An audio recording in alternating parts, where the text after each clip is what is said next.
classroom that shouldn't exist. I stayed late at school one evening to finish a group project because the deadline was the next morning, and by the time my friends left the building, the hallways had already become strangely quiet in a way that made every sound echo much louder than usual.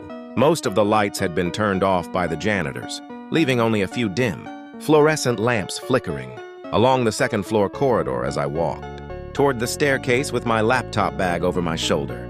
That was when I noticed something strange at the far end of the hallway. There was a classroom with its lights on. Room 214. The moment I saw the number, I stopped walking because I was almost certain that classroom didn't exist. I had walked through that corridor many times before, and I clearly remembered that the hallway ended with a blank wall. Yet now there was a door there. Curious, I slowly walked closer and looked through the small window in the door. Inside the classroom were about 20 students sitting at their desks, all perfectly straight and completely silent.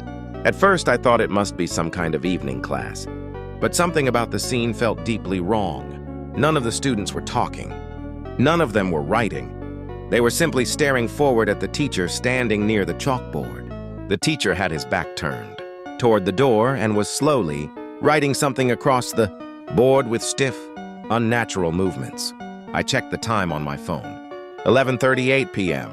There was no reason for a class to still be happening this late. While I was standing there trying to understand what I was seeing, the teacher suddenly stopped writing. Then something happened that made my heart begin pounding. One by one, every student slowly turned their head toward the door. Toward me, 20 faces staring directly through the small window. None of them blinked. None of them moved. The teacher finally turned around. His face looked normal, but his eyes were completely black.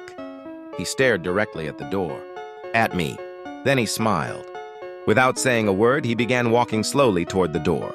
Something deep inside my mind told me that if that door opened, something terrible would happen. I didn't wait to find out. I turned and ran down the hallway as fast as I could until I reached the front entrance and pushed the doors open. When I finally looked back inside the building, the hallway looked completely normal again. Room 214 was gone. There was only a blank wall. The next morning at school, everything seemed normal.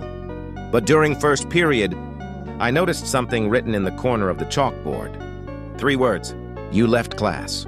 Underneath it was a list of names, 20 of them, and the last name on the list was mine.